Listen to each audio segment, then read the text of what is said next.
em Apocalipse, no livro de Apocalipse, capítulo 2, no verso 5, que assim diz: lembra-te, pois, de onde caíste, arrepende-te e volta à prática das primeiras obras, e se não, venha a ti, e moverei do seu lugar o teu candeeiro, caso não te arrependas. Amém? Graças a Deus. O título da mensagem é Covid arrependimento. Se você olhar, o tema central da Bíblia é Jesus. De Gênesis a Apocalipse, Jesus é pregado, é falado, é profetizado, é anunciado. E outro tema da Bíblia de relevância é arrependimento. João Batista, anunciando a Jesus, ele anunciou o arrependimento. Arrependa-te, né? Ele veio falando: arrependa-te, arrependimento do Evangelho, arrepende e volta, né? Arrependimento é mudança de atitude e de mentalidade, a mudança de atitude e de mentalidade. O que João Batista falava? João Batista pregava no deserto, né? Não sei se no deserto é lugar de pregar, né? Mas as pessoas saíam e iam lá ouvir, né? Saíam do conforto dos seus lares e iam lá ouvir João Batista, vestido de pele de camelo e com um cinto de couro, e no deserto pregando a mensagem que ele veio para pregar, anunciando a Jesus Cristo. Ele anunciava assim: arrependei-vos, porque está próximo o reino dos céus. Então, o reino dos céus é o reino de Deus. Deus estabelecerá o seu governo sobre toda a terra, sobre toda a criação, sobre toda a humanidade. É o desejo de Deus, a vontade de Deus, o reino de Deus vai prevalecer, ainda que homens queiram tirar Deus do trono, ou falar diferente de Deus, ou pregar diferente de Deus. É certo que a Bíblia diz que Deus não leva o tempo da ignorância, mas anuncia o Evangelho para que haja arrependimento, haja mudança de mentalidade, haja mudança de caminho, haja mudança de pensamento, haja mudança de inclinações das ações perversas dos homens. E João Batista falava assim: arrependei-vos, porque está próximo o reino dos céus. Arrependei-vos e crede no Evangelho. Que é a mensagem mais simples, mais concisa do que essa? Arrepende-te e creia no Evangelho. Olha bem, outras pessoas se levantam contra o Evangelho, outras ignoram o Evangelho, falam contra o Evangelho, falam até de Jesus, falam de Deus, mas não se voltam para o Evangelho, para que o Evangelho diz. E Jesus é o próprio Evangelho, é o Evangelho que se personificou, porque é a palavra de Deus, é o Verbo que se fez carne. Então, crer no Evangelho é crer em Jesus Cristo, e Jesus Cristo é anunciado, profetizado no Evangelho, porque Ele é o próprio Evangelho, Ele é a palavra viva de Deus, Ele é a palavra viva de Deus. Então, Deus não levou em conta o tempo da ignorância, mas veio trazer a sua mensagem, a sua palavra, para que haja arrependimento. No nascimento da igreja, em Atos, a mensagem também era: arrependei-vos e sejam batizados em nome do Senhor Jesus, para que sejam cancelados os vossos pecados. A igreja nasce ali em Atos, não é? E a mensagem dos apóstolos era de arrependimento, a mensagem de Jesus era de arrependimento, para que fossem cancelados os pecados.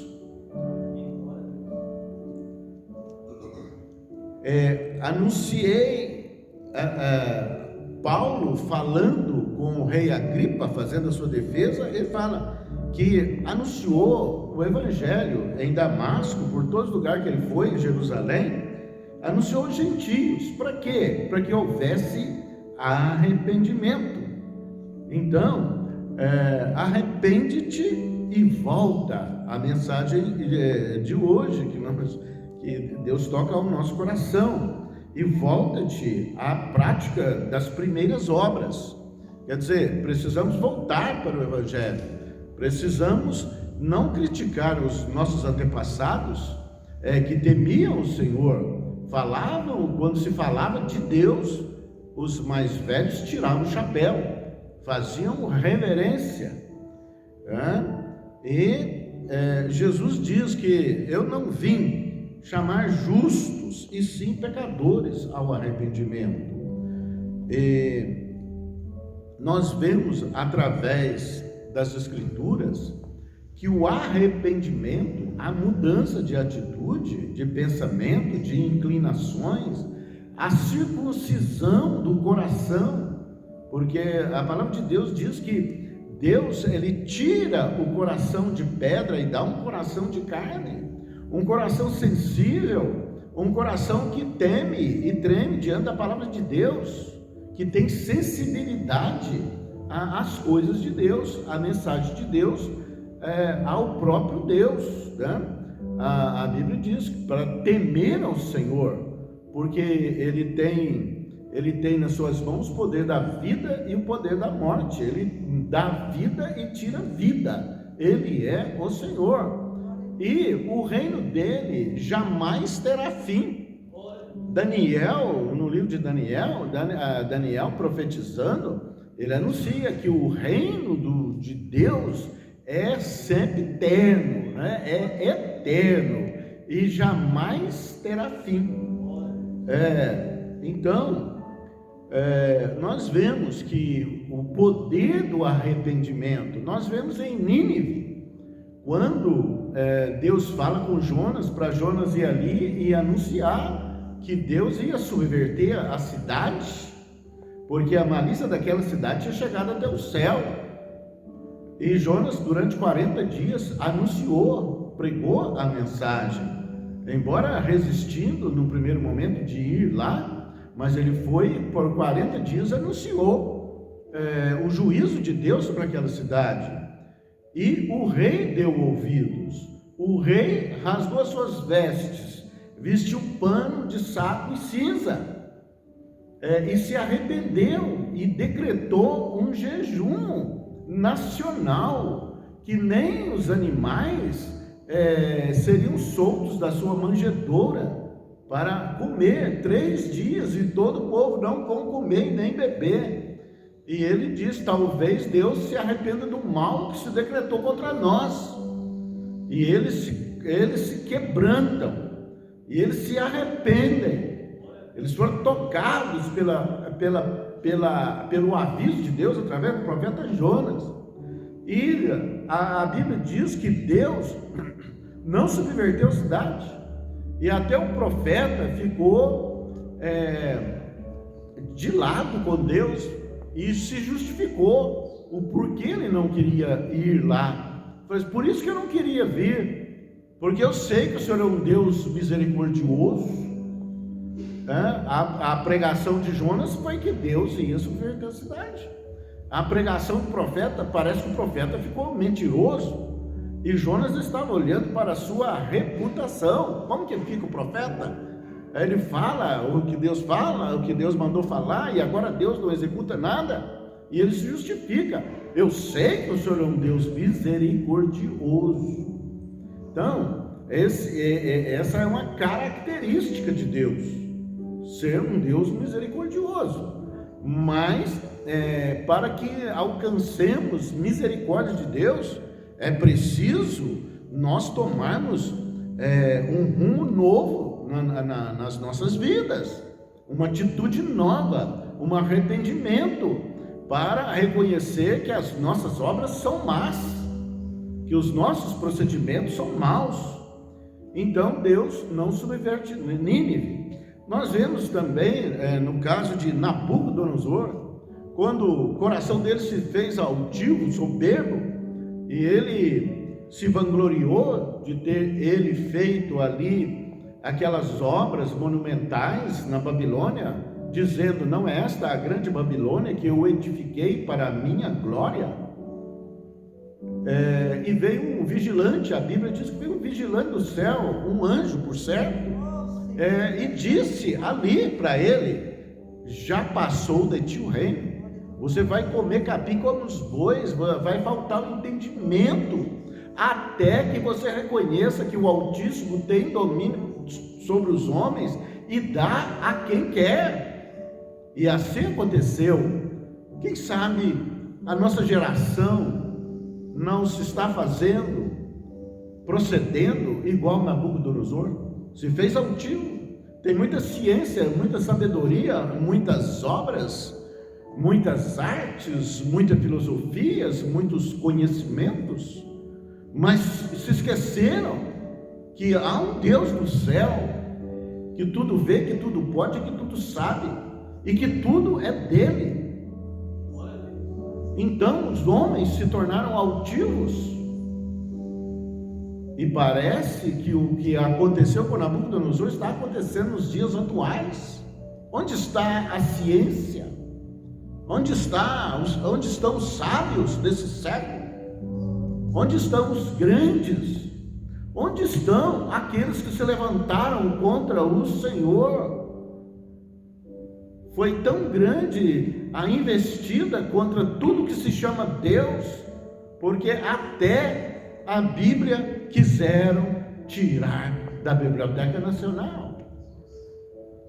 E foram nossa presidenta que fez isso, queria tirar a Bíblia.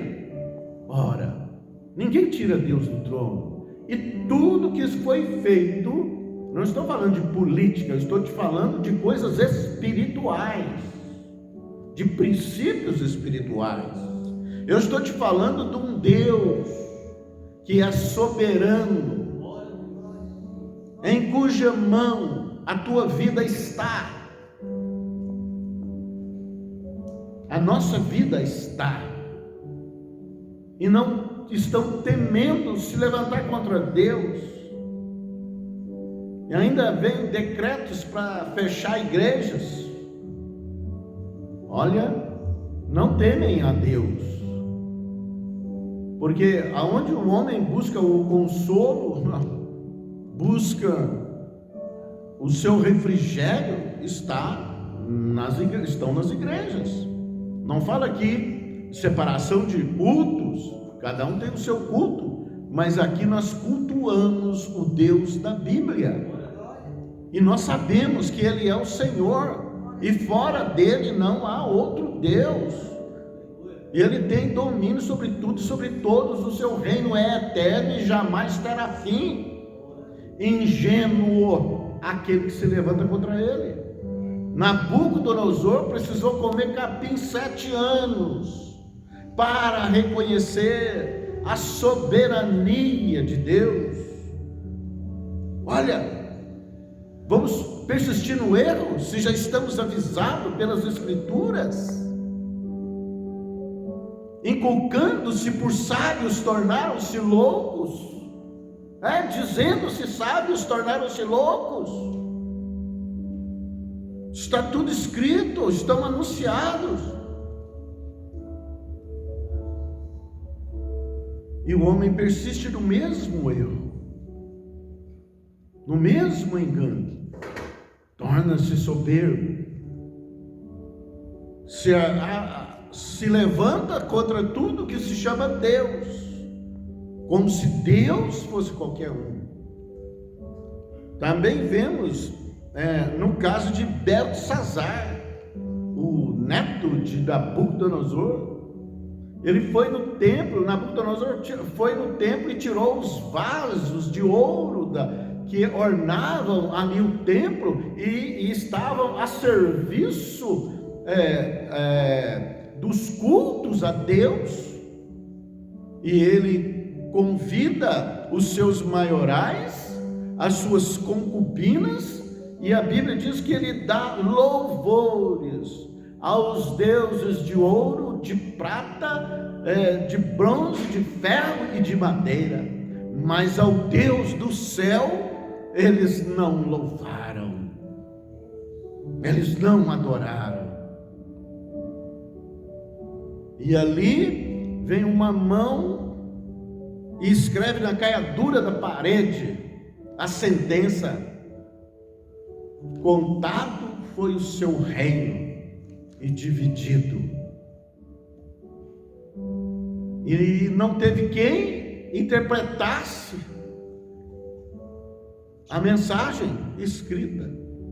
E ali os joelhos, a Bíblia diz que os joelhos do rei batiam uns nos outros, porque ele viu ali juízo de Deus. Tem muitos joelhos nesse momento batendo uns nos outros, porque já antevê o juízo de Deus sobre a terra, o juízo de Deus sobre a humanidade, que se tornou insensível, se tornou soberba, arrogante e altiva, e se levantou contra tudo que se chama Deus, e recebeu uma boca para proferir arrogâncias e blasfêmias contra o Deus do céu. E ali somente Daniel foi capaz de interpretar, porque o Espírito de Deus sobre ele, porque a mensagem era de Deus. E Daniel fala com ele: contado e dividido foi o teu reino, e nesta noite você vai morrer, ó rei, porque até você sabendo das coisas que aconteceram com Nabucodonosor seu pai, você ainda persistiu no erro da arrogância, da soberba, da insensatez, da rebeldia e rebelião contra Deus, e não sensível às coisas dele, às coisas santas. Você deu glórias ao Deus de ouro, de prata, de bronze, de madeira, mas ao Deus do céu você não deu. O juízo vem contra ti. E a Bíblia diz que naquela mesma noite morreu Beltesazar, e a humanidade reincide no mesmo erro, com uma boca de arrogância. Se levantaram muitos nessa terra, insensíveis, e se levantaram contra Deus, falaram contra Deus. É o espírito do anticristo, que recebeu uma boca de arrogância, que profere blasfêmias contra o Altíssimo. E há um levante na terra para tirar Deus do trono. Eu quero te dizer, eu quero te lembrar, que o reino de Deus não terá fim, é eterno. Homens de dura cerviz, de coração insensível, endurecido, soberbo, arrogante. Eu quero te dizer que há um Deus no céu que tudo governa, inclusive a tua vida. E o que está acontecendo sobre a humanidade é para que a humanidade se arrependa e volte à prática das primeiras obras, daqueles que temiam e temem ao Senhor e consideram o Deus do céu, o Criador, o Altíssimo. Há um juízo de Deus sobre a terra. E somente através do arrependimento sincero, esse juízo pode ser removido. E ele diz aqui, na abertura desta palavra: lembra-te, pois, de onde caíste. Lembra-te de onde caíste. Nós vemos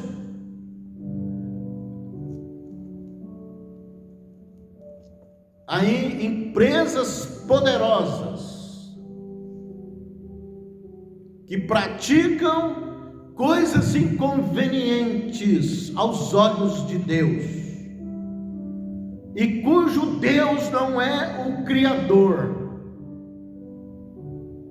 e adoram ao Deus do ouro, da prata, do bronze, do ferro, da madeira, e fazem rituais às ocultas, e corrompem multidões, como vem acontecendo com o que anda anunciando e propalando como se fosse aquilo coisa boa.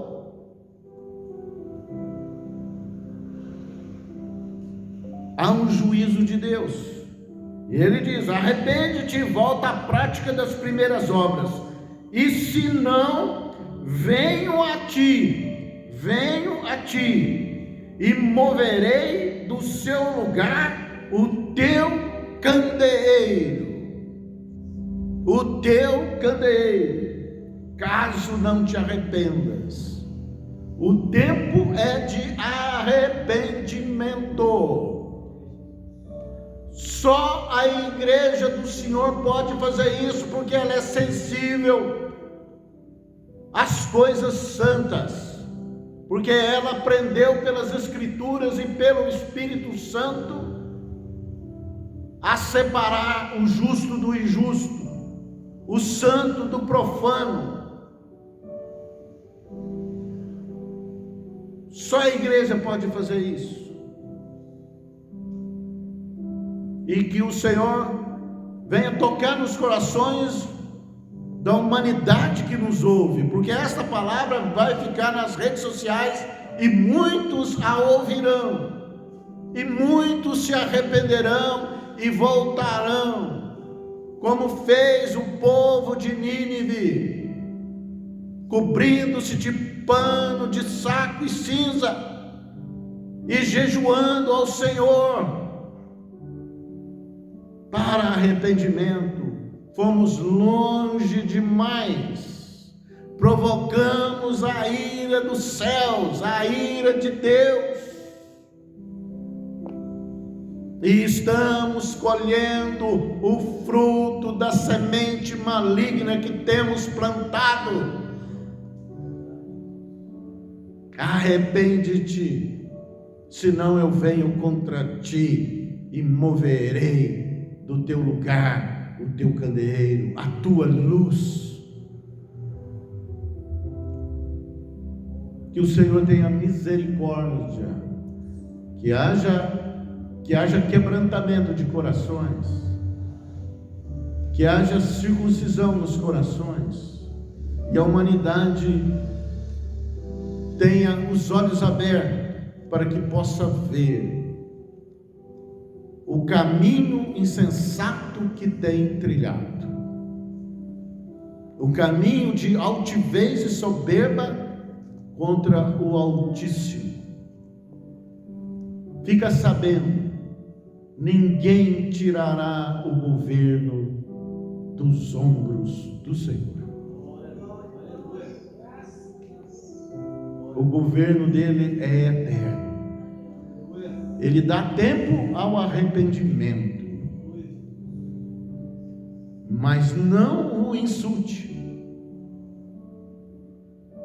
Quando fizeram o maior navio da época, o Titanic, quando ele zarpou, veio uma notícia no jornal: nem Deus afunda esse navio. Foi a primeira e última viagem, e muitos morreram por causa desta palavra insolente. Não estão vendo? Acaso não veem? Não percebem? Agora estão aí, correm com essas vacinas, e outra cepa, outra mutação de vírus vem. Mas a igreja tem orado: aquele que é do Senhor, nenhum mal sucederá e praga alguma chegará à sua tenda. Essa é a nossa fé. Como Deus guardou o seu povo no Egito, havia pragas e escuridão sobre a casa de Faraó e de todo o Egito, mas para o povo de Deus havia luz, havia livramento. E o Senhor quer livrar, porque o Senhor livra, com muitos ou com poucos, porque Ele é Senhor dos montes, mas também dos vales. Ele é Senhor de perto, mas também de longe. A mensagem é: arrependamos, arrependa-te, ó terra insolente e soberba, que gratuitamente se levantou contra o Altíssimo, e muitos ainda continuam na mesma retórica. Volta-te, em nome de Jesus, amém, e graças a Deus. Receba esta palavra em nome de Jesus, seja curado, seja transformado, que o Senhor te livre destes males, e confesse o pecado da humanidade, arrependa-te, e o Senhor te cercará com alegres cantos de livramento. Se tu uma bênção, em nome de Jesus, amém. E graças a Deus.